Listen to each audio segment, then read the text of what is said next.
Welcome to steno series. यहाँ आपको हिंदी आशुलिपि के उच्च गति अभ्यास की डिक्टेशन बोली जाती है, जो 80 शब्द प्रति मिनट, 85 शब्द प्रति मिनट और 90 शब्द प्रति मिनट की होती है। इसी श्रृंखला को आगे बढ़ाते हुए हमने रामधारी गुप्ता खंड 400 शब्द की डिक्टेशन स्टार्ट की है, जो कि 85 शब्द प्रति मिनट के अभ्यास के साथ शुरू होगी। ध्यान दीजिएगा, आपके आने वाले एग्ज़ाम्स स्टेनो 333 और 1224 में प्रैक्टिस ही आपको उच्च गति अभ्यास में मदद कर सकती है। तो इसी क्रम में हमने रामधारी गुप्ता की डिक्टेशन स्टार्ट की है, जिसकी प्रैक्टिस करके आप अपनी स्पीड को आगे बढ़ा सकते हैं। डिक्टेशन पाने के लिए चैनल को सब्सक्राइब करिए और अपने दोस्तों के साथ भी इसे ज़रूर शेयर करिए। डिक्टेशन अच्छी लगे तो उसे लाइक करिए। डिक्टेशन स्टार्ट होगी 5 सेकंड बाद।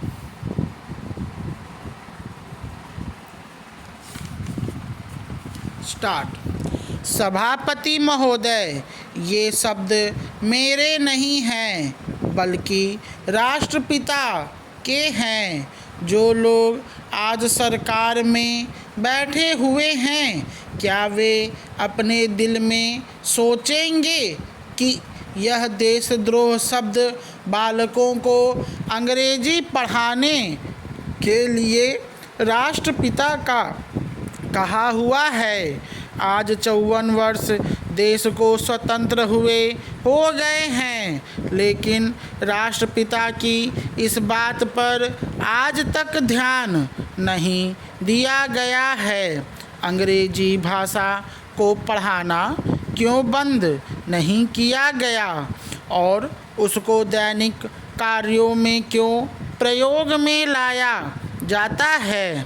मैं इस बात को कई बार इस सदन में कह चुका हूँ और मैंने इस विधान परिषद की नियमावली में 1 वर्ष पहले एक संशोधन भी रखा था, लेकिन मेरा दुर्भाग्य है कि वह संशोधन वर्ष भर से इस सदन में प्रस्तुत नहीं हो सका।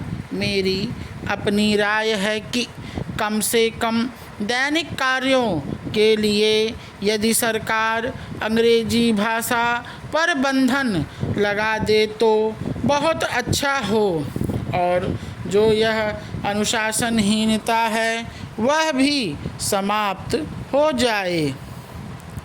सभापति महोदय, जैसा कि मेरे मित्र ने कहा, लड़कों के माता पिता अंग्रेजी का प्रयोग करते हैं और उनके शिक्षक भी उसका प्रयोग करते हैं। फिर बालकों पर उसका प्रभाव क्यों नहीं पड़ेगा।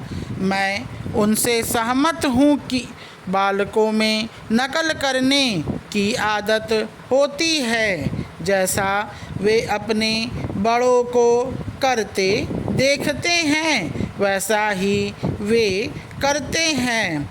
अगर हम कोई बुरा काम करेंगे तो उसका प्रभाव बालकों पर अवश्य पड़ेगा।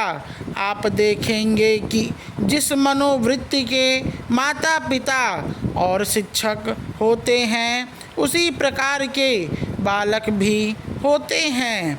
हम दूसरों को तो परामर्श दे देते हैं, लेकिन स्वयं उस पर अनुपालन नहीं करते। इसके साथ ही साथ हमको शिक्षा प्रणाली की ओर भी ध्यान देना है। शिक्षा के जिन तरीकों को आजकल अपनाया जा रहा है वे वास्तव में लाभकारी नहीं हैं। सरकार की ओर से इस प्रकार का आदेश होना चाहिए कि 14 वर्ष तक बालकों को अपनी मातृभाषा में ही शिक्षा दी जाएगी और दैनिक कार्यों में भी अंग्रेजी का प्रयोग नहीं होगा। इस प्रस्ताव में अनेक महत्वपूर्ण बातों की ओर ध्यान दिलाया गया है।